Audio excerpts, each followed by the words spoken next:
नमस्कार, आप सभी का स्वागत है ज्ञान सरोवर परिवार में। आज अपन बात कर रहे हैं पार्ट 7 की। 6 अपने पार्ट कर लिए थे हिंदी साहित्य में अब तक आए हुए सिलेक्शन सीरीज की। ठीक है, अपन कंप्लीट करेंगे। एक भी क्वेश्चन अपन इसमें मिस नहीं करेंगे, तो वीडियो पूरा देखना। अपन शुरू करते हैं। क्वेश्चन नंबर 27 पे छोड़ा था अपन ने। देखो, डॉक्टर दशरथ शर्मा तथा आदि कुछ विद्वान ने पृथ्वीराज रासो के किस संस्करण को मूल रासो मानते हैं? तो दशरथ शर्मा और एक आपके हैं माता प्रसाद। लिख देता हूँ मैं, माता प्रसाद गुप्त। ये पृथ्वीराज रासो के जो लघुत्तर रूपांतरण ना, जिसमें 1300 छंद है, इसको बोलते हैं लघु उत्तम रूपांतरण। 1300 छंद देख लो इसमें है, सबसे छोटा संस्करण। ठीक है, इसको क्या है, दशरथ शर्मा और माता प्रसाद गुप्त क्या मानते हैं? सबसे प्रमाणिक इसको मानते हैं।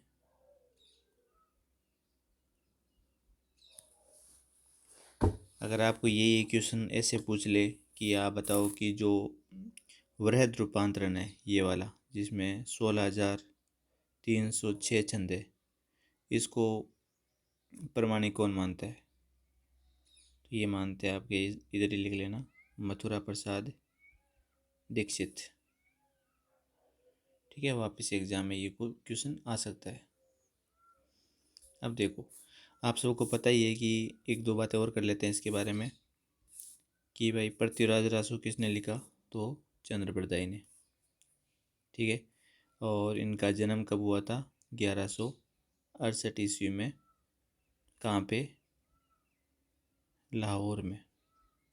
ठीक है, जो इनका वास्तविक नाम क्या था? पृथ्वी बट। ये सारे क्वेश्चन आए हुए हैं, ध्यान रखना। ठीक है, और पूछ ले पृथ्वीराज रासो कितने समयों में विभाजित है? समय में तो 69। ये आपको ध्यान रखना है। फिर आपके क्वेश्चन ये भी पूछ सकते हैं कि आप ये बताओ कि इसमें एक क्वेश्चन आया हुआ है कि जो 61वां समय है वो कौन सा है? 61। 61 वाला कौन सा समय है? तो वो आपके डायरेक्ट ध्यान रखना, कन्नौज उज्जैन का समय है। और 65 वाला समय है आपके विवाह का। और आपको 69 तो पता ही है कि जो महोबा का युद्ध हुआ था उसका ही। और जो सर्वाधिक मार्मिक जिसको बोलते हैं वध समय, वो आपके कौन से है? 17, ये 57। ये सर्वाधिक मार्मिक समय 57। 20वां कौन सा हो गया? पद्मावती। तो ये इम्पोर्टेंट, देखो 20वां पद्मावती। 57 सर्वाधिक मार्मिक समय 57, इसको बोलते हैं कई मास। यहाँ लिख देता हूँ कई मास। 20वां पद्मती, ये 20वां हो गया आपके पद्मावती। 57 हो गया कैमास या सर्वाधिक मार्मिक हो गया। और 69 महोबा युद्ध हो गया। तो ये आपको डायरेक्ट एग्जाम में ध्यान रखना है। नेक्स्ट क्वेश्चन पे अपन चलते हैं। वापस ये क्वेश्चन आ सकता है एग्जाम में। देखो,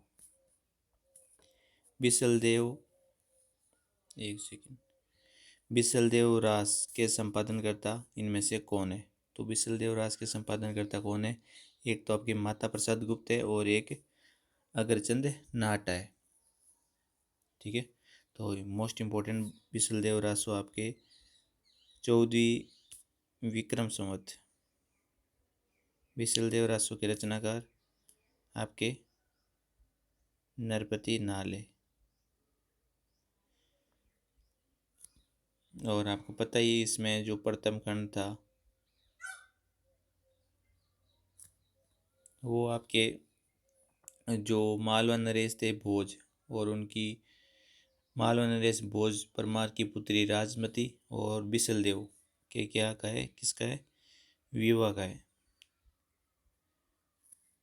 ठीक है। फिर दूसरे में जो राजमती है रूट कर उड़ीसा चली जाती है, फिर विरह हो जाता है। फिर उनके फोर्थ में वापस वो उनके पापा उनको वापस ले आते हैं। ठीक है, तो ये चीज़ें आपको ध्यान रखनी है। बिसल देव रासु के संपादन करता है, एक तो माता प्रसाद गुप्त और एक अगरचंद नाटा। क्वेश्चन नंबर आपके सामने है 29। तो सारे ऑप्शन अपन देख रहे हैं, आराम से कर रहे हैं कि वापस एग्जाम में इन्हीं में से क्वेश्चन में वापस क्वेश्चन आ सकते हैं। ये असिस्टेंट प्रोफेसर 2020 में आया हुआ है कि आदिकाल हिंदी कवि अमीर खुसरो विषय में कौन सा तथ्य सही नहीं है। तो आदिकालीन हिंदी कवि अमीर खुसरो के विषय में कौन सा तथ्य सही नहीं है वो बताना है अपन को। देखो, अमीर खुसरो के बारे में हिंदी कवि विषय कौन सा कथन सही नहीं है, तो इनकी रचनाओं में खड़ी बोली काव्य भाषा बनने का प्रयास बिल्कुल कर रही है। खड़ी बोली पर ही आधारित है अमीर खुसरो की। उनकी पहेलियाँ, मुर्कियाँ, दो सुकने हिंदी साहित्य की प्रसिद्ध आपकी रचनाएं हैं अमीर खुसरो की। ठीक है। इनका उनका लक्ष्य जनता को धर्म उपदेश देना मात्र था, ओनली, इसीलिए थोड़ी आए वो तो ये आपके गलत हो जाएगा। उन्होंने जनजीवन के साथ घुल मिलकर काव्य रचना की थी, ये बात भी सही है। तो इसका आंसर हो जाएगा 3 नंबर। क्वेश्चन नंबर आपके सामने 30, और ये क्वेश्चन आप ध्यान रखना, जैसे पूछ ले कि पहेलियाँ, मुकरियाँ, गज़ल, दो सुकने, ये सब किसके हैं, अमीर खुसरो के। आचार्य रामचंद्र शुक्ल के अनुसार किस रचना के आधार पर विद्यापति जो उसको विद्यापति को मैथिल कोकिल कहा गया।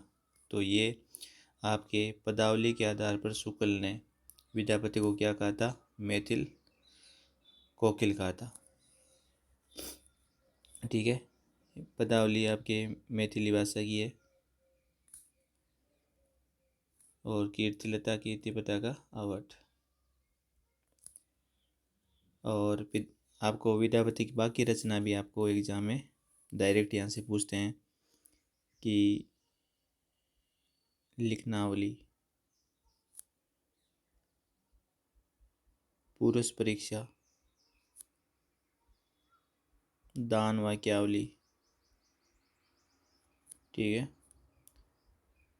गंगा वाक्यावली, दुर्गा भक्त तरंगिणी, ये सब आपको ध्यान रखना है। क्वेश्चन नंबर चलते हैं अपन 31 पे। देखो,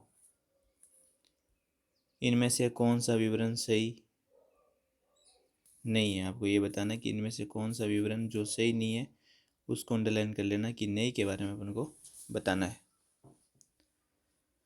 अब देखो,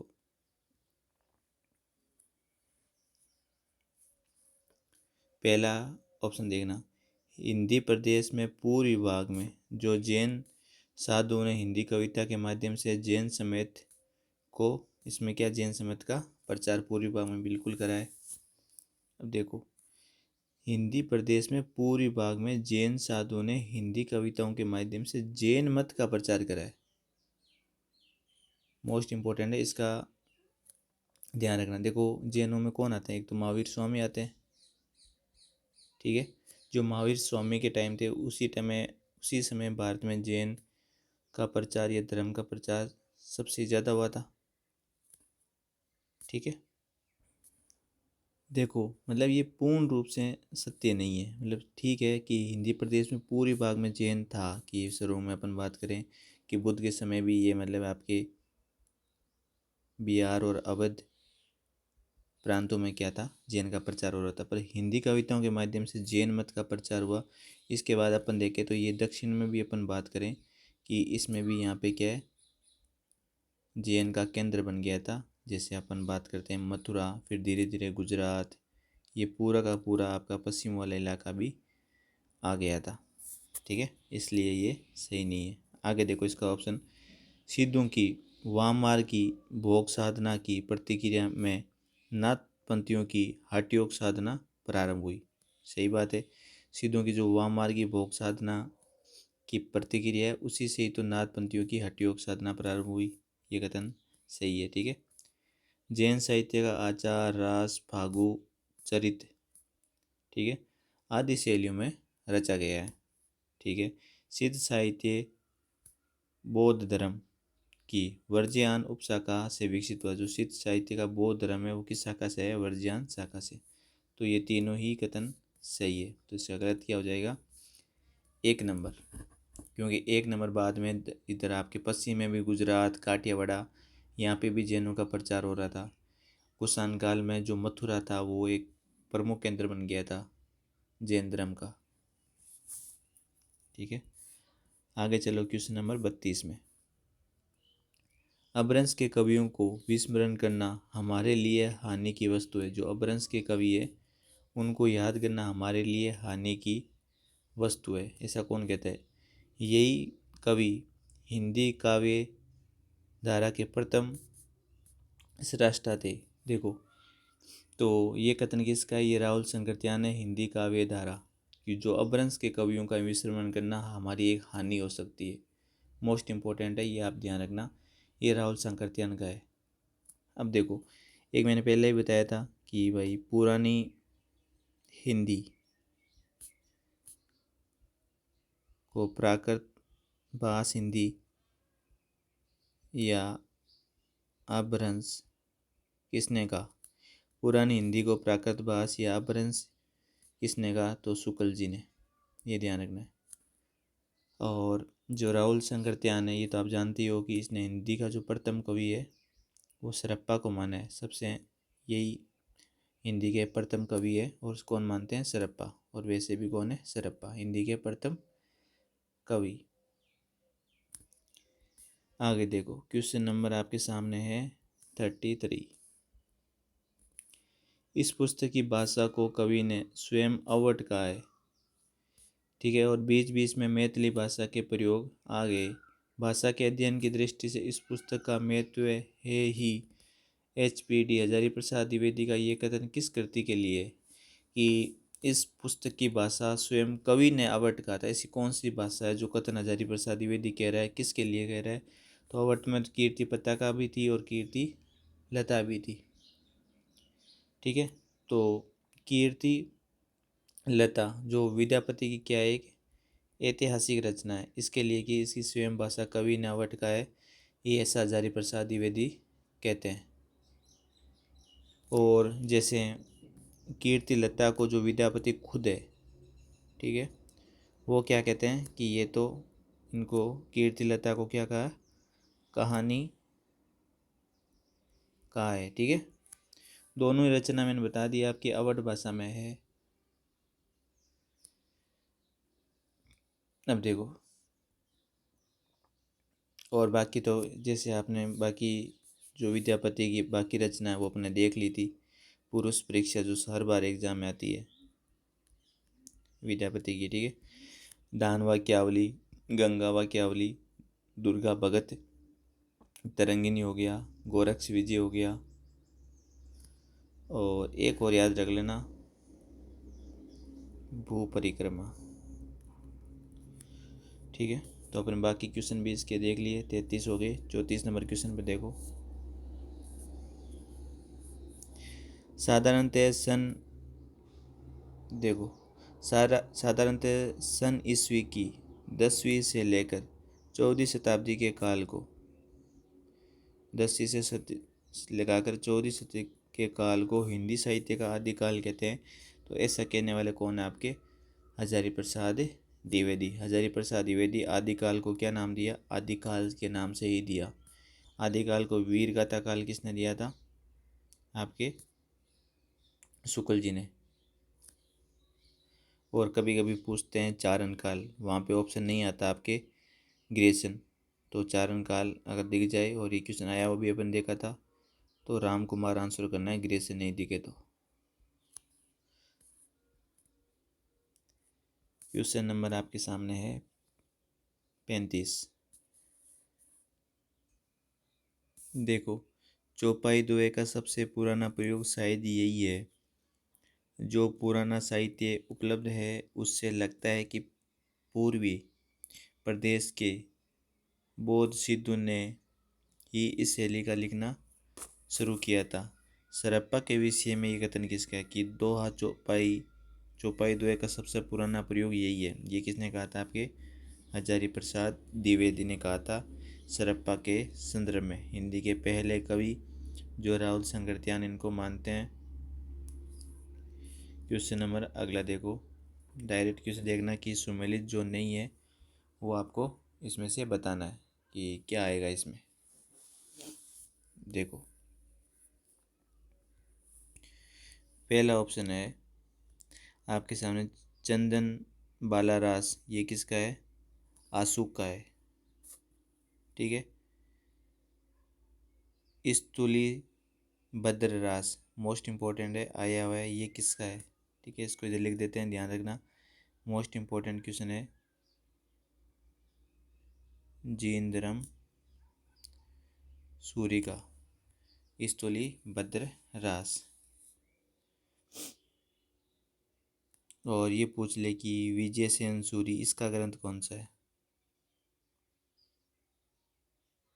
ठीक है, यहाँ ऊपर देगा, इम्पोर्टेंट है रेवंत गिरी रास।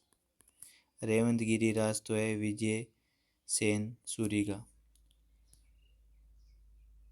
ठीक है, और जीन धर्म, जो जीन धर्म सूरी है उनका ग्रंथ कौन सा है? स्तुली भद्र रास।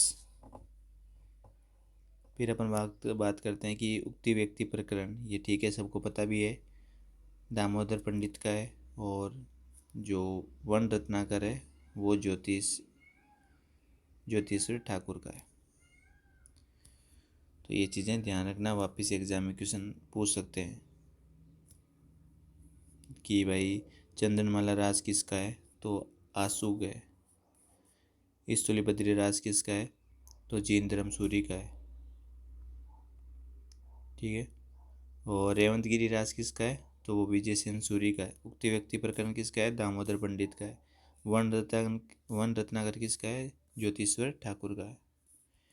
क्वेश्चन नंबर आपके सामने 37।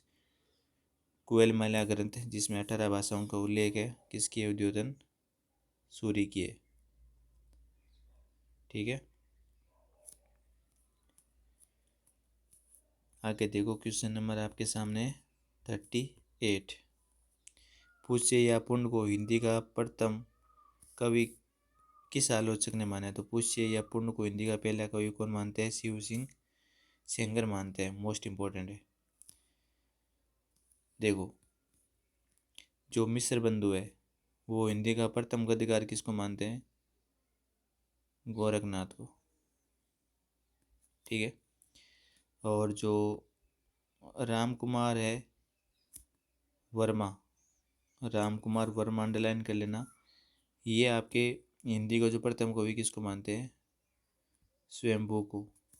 और शुक्ल जी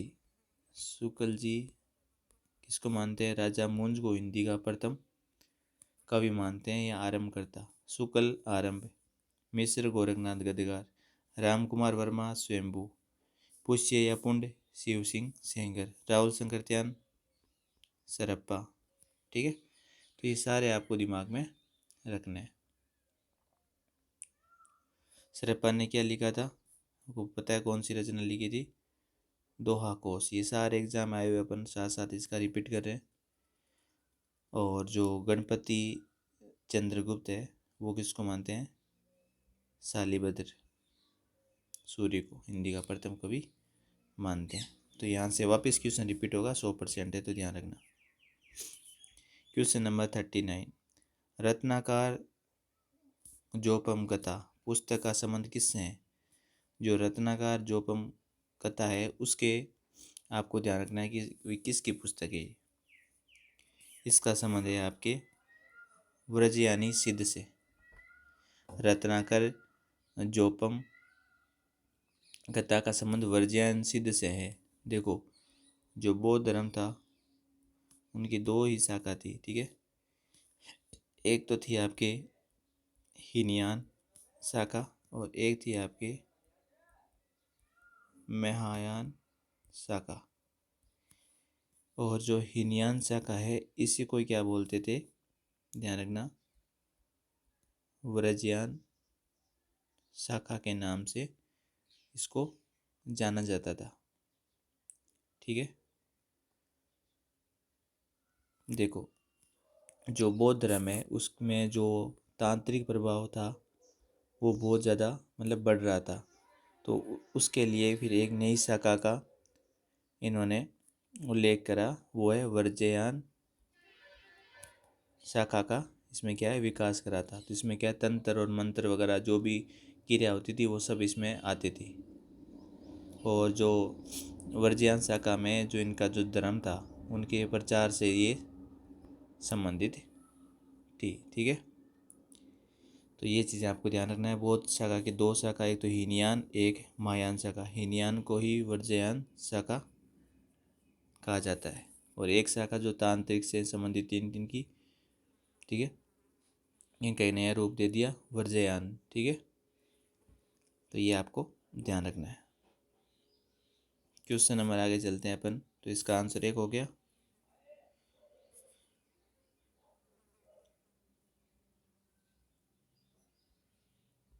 क्वेश्चन नंबर देखो 40। देखो, जे हाल मिसकी जे हाल मिसकी मकुन तगा फूल दुराई नेना, ठीक है। ये आया हुआ क्वेश्चन और काफ़ी एग्जाम में पूछा गया है, तो ध्यान रखना। बनाए बितियाँ, इस प्रसिद्ध पंक्ति के रचनाकार कौन है, तो ये खड़ी बोली की पंक्तियाँ हैं, इसके अमीर खुसरो है, ठीक है। अमीर खुसरो को एक ध्यान रखना कि इसको क्या बोलते हैं, इसको बोलते हैं, एग्जाम पूछा हुआ है, तुत्ती ए हिंद बोलते हैं इसको, या आप इसको हिंद का तोता भी बोल सकते हो। जो अमीर खुसरो है वो आपको पता ही है कि इनकी जो पहेलियाँ, मुर्कियाँ, खालिक बारी, दो सुकने, गज़ल सब इन्हीं की है, ठीक है। जे हाल मिसकी मकुन तगा फूल दुराई नैना बनाए बितियाँ, तो ये आपको ध्यान रखना है। और जो रजब जी है वो दादू के क्या है, दादू दयाल के पीर शिष्य थे, आपको पता ही है, जो आजीवन दूल्हे के वेश में रहते। मलिक मोहम्मद जायसी, आपको पता ही है, एक सूफी कवि है जिन्होंने पद्मावत महाकाव्य लिखा था, ठीक है।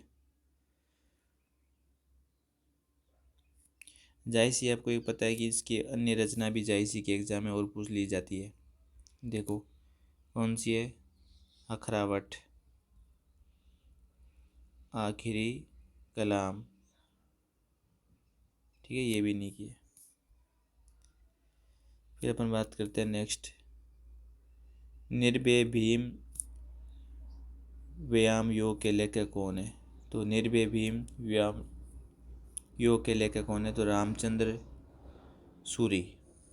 ये रामचंद्र सूरी है, इसको ध्यान रखना, निर्भय भीम, ठीक है। तो इसमें क्या आएगा, भीम से संबंधित है, तो भीम ने जो वनवास में जो बकासुर को जो इसमें मारने की कथा है वो इसमें आपको मिलेगी। कोई पढ़ना चाहे तो इसको पढ़ लेना। तो डायरेक्ट निर्भय भीम व्यायाम योग, ये रामचंद्र सूरी को याद रखना है, शुक्ल को मत रखना, सूरी है ये। क्वेश्चन नंबर आपके सामने है 42। देखो, इनमें से कौन सा नाम सिद्ध परंपरा की योगिनी का नहीं बल्कि योगी का है। इनमें से आपको बताना है कि सिद्ध परंपरा की योगिनी का नहीं बल्कि योगी का नाम है। तो आप इसमें से आपको बताना है, ठीक है। तो डायरेक्ट इसको याद रखना, पुतलिपा, ये योगी का नाम है। देखो, पुतलिपा सिद्ध परंपरा के अंतर्गत 78वें सिद्ध है। आपको पता है टोटल कितने सिद्ध होते हैं, 84, नाथ 9, चौरासी सिद्ध में पुतलिपा। देखो कितना डीप क्वेश्चन पूछा गया है ना, इसीलिए एक एक चीज़ को ध्यान से और वीडियो पूरा देखा करो कि 78 जो सिद्ध है वो आपके पुतलिपा है, 84 टोटल सिद्ध है। ठीक है, ये एक योगी थे, क्या थे? योगी थे। ठीक है, शेष बाकी अपन जो भी आपको दिख रहा है इसमें कनकलापा, मणिद्रपा और लक्ष्मीकरा, ये आपके क्या थे? तो डायरेक्ट याद रखना ये सिद्ध योगिनियों में आता है। ठीक है, सिद्ध योगिनियों में। और सिद्ध साहित्य आपको पता ही है कि कब से कब चला था। सिद्ध साहित्य 8वीं से 13वीं शताब्दी तक। ठीक है, और इस धर्म की वर्ज्यानी शाखा से माना जाता है। ठीक है, आपने देखा था वर्ज्यानी अभी शाखा जो धर्म का प्रचार वगैरह से संबंधित थी सिद्धों की। क्वेश्चन नंबर देखो नेक्स्ट 43। देखो हिंदवी शब्द का प्रयोग किस इतिहासकार ने करा था? तो सईद अबू सईद ने हिंदवी शब्द का प्रयोग करा था। कुछ विद्वान इसको आपके अमीर खुसरो भी मानता है, जिन्होंने पहली अमूर्तियाँ वगैरह लिखी है। तो अबू सईद इसका आंसर होगा, हिंदी शब्द का सर्वप्रथम प्रयोग करने वाले अबू सईद। Question number 44। ठीक है, ध्यान रखना इंपॉर्टेंट क्वेश्चन है। कलचुरी राजवंश की 7 नायिकाओं के नक्शिक वर्णन किससे संबंधित ग्रंथ से हैं? जो कलचुरी राजवंश की जो 7 नायिका है उसमें नक्शिक वर्णन किस ग्रंथ से संबंधित है? राउर बेली। ठीक है, मोस्ट इम्पोर्टेंट इसमें नक्शिक वर्णन किया गया है राउर वेली में।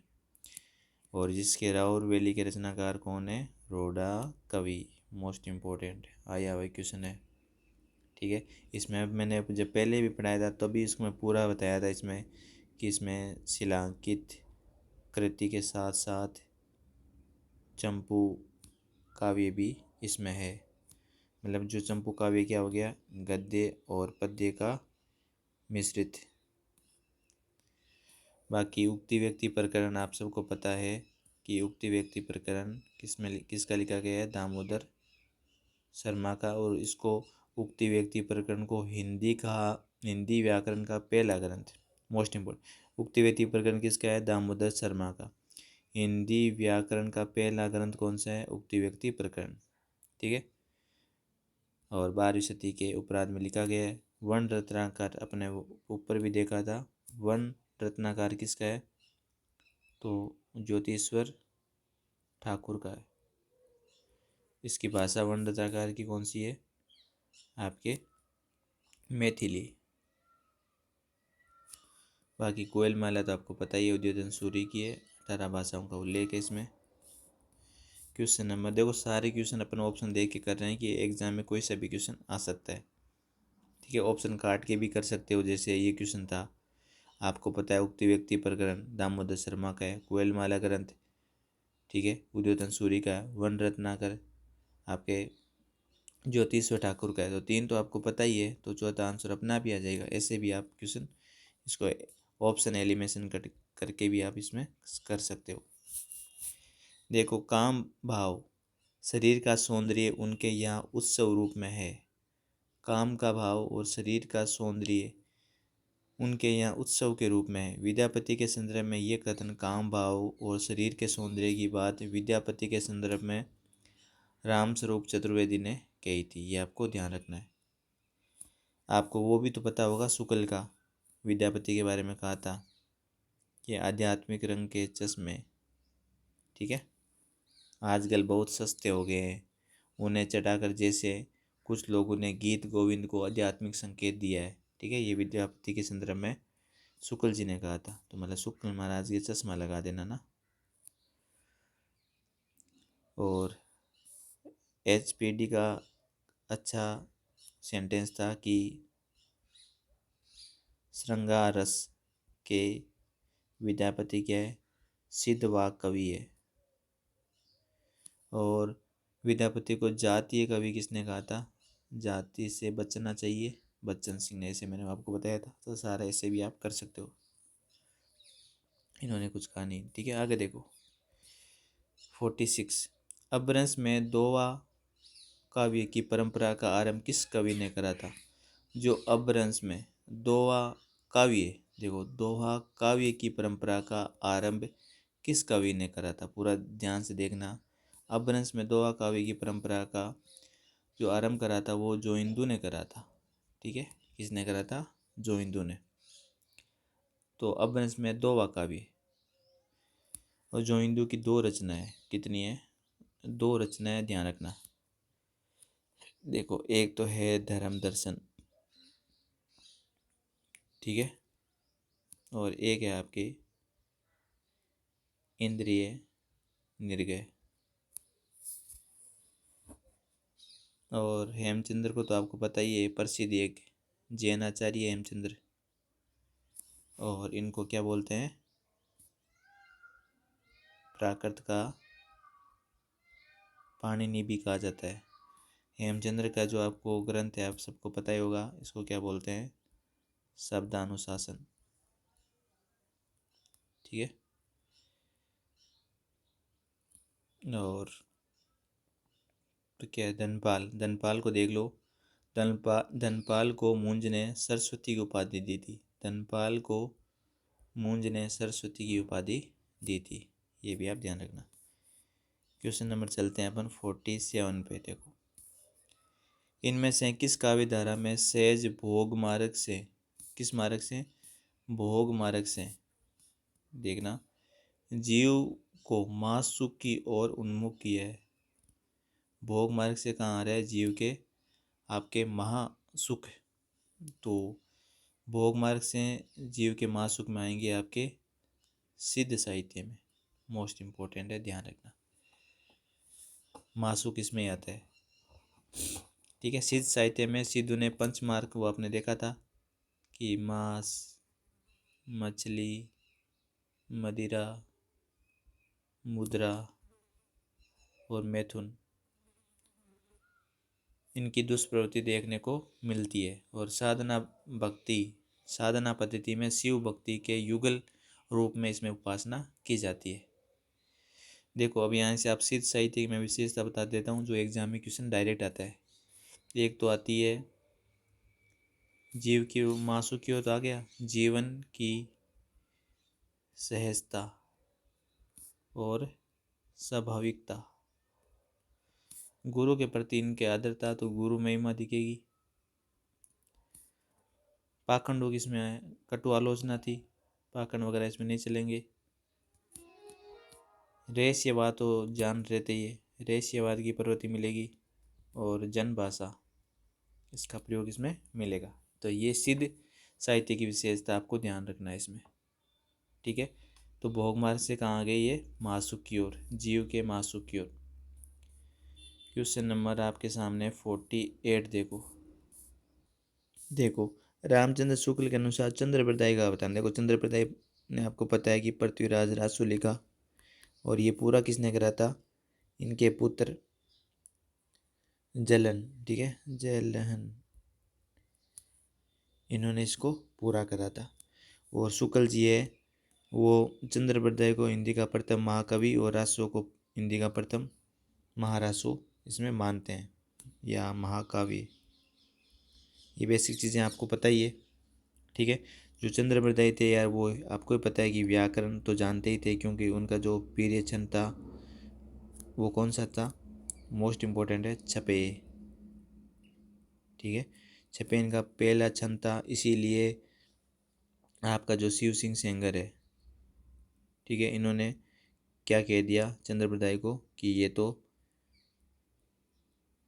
छपेयों का राजा है। ठीक है, अब देख लो, केवल कवि के रचयिता, केवल का क्या मतलब हुआ? हिंदी के प्रथम महाकवि तो शुक्ल ने कहा ही है। केवल दुआ तोमर के रचयिता, इसका क्या मतलब हुआ? व्याकरण में परंपरागत तो थे ही, इनके छपे छंद था इनका पीरियड।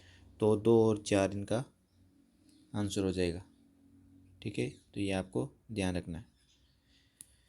नेक्स्ट चलते हैं अपन। तो सारे ऑप्शन कर रहे हैं कि आने वाले एग्जाम में कैसा भी क्वेश्चन ये आपसे पूछ सकते हैं।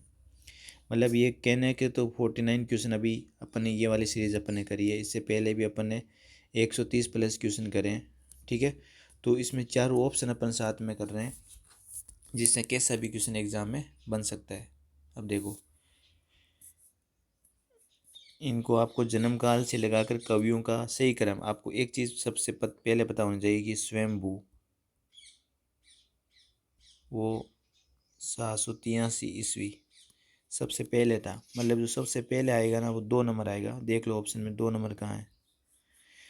अब इतना आपको ऐसे पता हो जाएगा तो कोई भी दिक्कत नहीं है कि आपको सारा आ रहा है या नहीं आ रहा। आपको पता है कि स्वयंभू 783 सबसे पहले थे, वो एक ही ऑप्शन है यहाँ पे। ठीक है, अब देखो स्वयंभू के, अब याद कर लो, आगे भी कोई एग्जाम में ऐसा क्वेश्चन आ जाए तो आता ही ये क्वेश्चन, तो ये कम से कम 10 एग्जाम में पूछा हुआ है। ठीक है, पर यहाँ एक ही एग्जाम लिखा है कि इतना यहाँ पर लिख नहीं सकते। स्वयंभू के बाद में आता है लुइपा, लुइपा के बाद में आता है पुष्पदंत। ठीक है, और पुष्पदंत के बाद में आता है आपके हेमचंद्र 1088 ईस्वी, पुष्पदंत 972 ईस्वी। ठीक है, ये चीज़ें आपको ध्यान रखनी है। और लुइपा है तो ये मान लो आपके 788 के समथिंग, इससे इसके आसपास ही मानते हैं। ठीक है,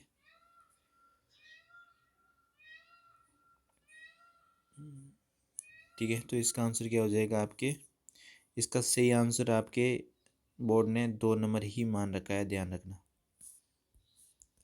फिर देखो क्वेश्चन नंबर 50, अमीर खुसरो के बारे में सही कथन कौन सा है वो बताना है आपको। ठीक है, कि अमीर खुसरो के बारे में जो सही कथन है वो बताओ। देखो पहला ऑप्शन देख लें, इनका जन्म पटियाला में हुआ। ठीक है, वे निजामुद्दीन औलिया इनके शिष्य थे। वे ईरान और भारत के फारसी में लिखने वाली चोटी की कवियों में एक थे।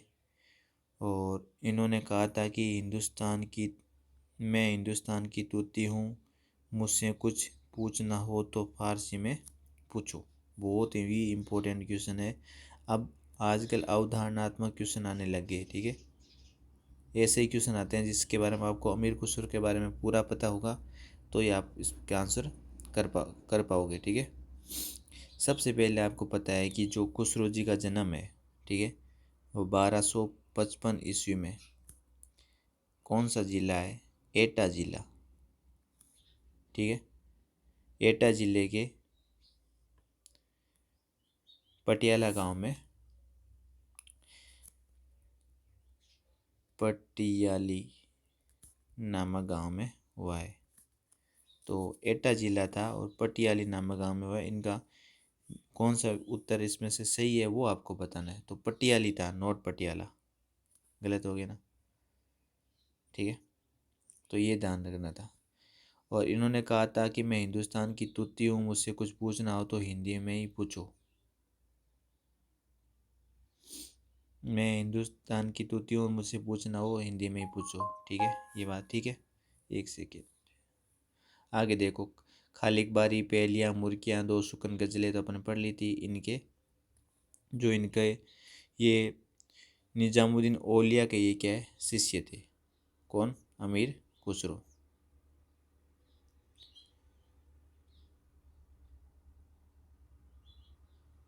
अब देखो, तो सबसे पहले ये गलत हो गया, ये निजामुद्दीन औलिया के शिष्य थे, ये सही है। मैं Iran in way in Iran और भारत के फारसी में लिखने वाली चोटी के कवियों में से एक थे। देखो बहुत ज़बरदस्त इस क्वेश्चन को घुमाया है, तो 1 नंबर तो काट दिया मैंने, मतलब 1 नंबर आंसर नहीं होगा। जहाँ जहाँ एक है वो गलत हो जाएगा, मतलब वो तो आंसर होगा ही नहीं। ये कट गया, ये कट गया, इतना हो गया। वे निजामुद्दीन औलिया के शिष्य थे, मतलब 2 है वो आंसर सही है, ये भी सही है, ये भी सही है।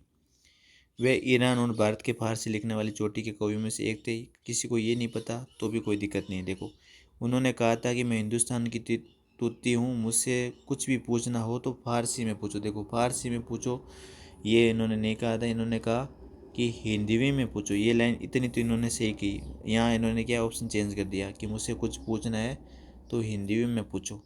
तो मतलब 4, जिसमें 4 होगा वो भी गलत होगा। 4 किसमें, ये रहा, ये भी गलत हो गया। तो ये आपके 2 और 3 आंसर आ जाएंगे। मोस्ट इम्पोर्टेंट क्वेश्चन था ऐसा क्वेश्चन वापस बन सकता है। ठीक है, तो अपन इस क्वेश्चन की डिटेल से वाक्य करिए, एक क्वेश्चन अपन ने छोड़ा नहीं है। ठीक है, नेक्स्ट अपन करेंगे क्वेश्चन नंबर 51 से। अगर आपको वीडियो अच्छा लगा है तो कमेंट करके ज़रूर बताया करो, जिससे हम भी मोटिवेशन और लाइक ज़रूर करा करो कि रियल में आपके लिए क्लास क्या है, हेल्पफुल है। तो एक कमेंट करने में आपका कुछ नहीं जाता। अपन कंटिन्यू इसकी सिलेक्शन सीरीज़ ले रहे हैं और यही आपके एग्ज़ाम में सबसे ज़्यादा उपयोगी होगी, क्योंकि एरे गेरे कोई से भी आप क्वेश्चन करोगे तो उससे आपका जो रियल जो एग्ज़ाम वाली फीलिंग वो कभी नहीं आएगी। और आए हुए क्वेश्चन अपन कर रहे हैं, उसके चारों ऑप्शन भी कर रहे हैं, तो इसी के इर्द गिर्द ही पूरा पेपर आएगा। ठीक है, देखो ये क्वेश्चन अब नेक्स्ट बार आएगा तो ऐसा क्वेश्चन अवधारणात्मक क्वेश्चन बनते हैं, तो यहाँ पे वो जिला से लिख देंगे, ये से लिख देंगे, यहाँ पे कुछ इसमें कर देंगे कवियों में नहीं थे, यहाँ लिख देंगे, वो हिंदी भी लिख देंगे, मतलब कुछ भी आगे चेंज कर सकते हैं। ठीक है, तो वीडियो अच्छा लगा तो ज़रूर लाइक करना और मैसेज करना कि आगे अपन ये सीरीज़ आई हुए की कंटिन्यू करेंगे। ठीक है, धन्यवाद सभी का।